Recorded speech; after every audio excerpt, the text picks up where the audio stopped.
अरे बापू गण्या, आम्हाला नेवाले ये बरं बस स्टॉपवर. का तर मला काही काम धंदे नशी माझ्यासोबत माझी पोरगी आली आहे. मामी मी आलो.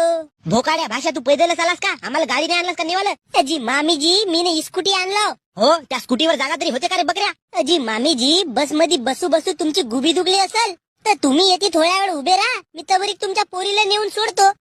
नाही बापा, मला काही भरोसा नशी तुझ्यावर. तुझ्या मित्रांना सांगलं मला का तू एक नंबरचा लोफर नालायक बेशरम पोरगा आहेस म्हणून.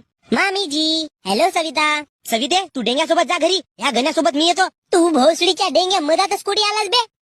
फिरता फिरता आलो असाच, तर फिरता फिरता वापस चालला जा. मम्मी, मी गण्याच्या गाडीवर बसतो ना.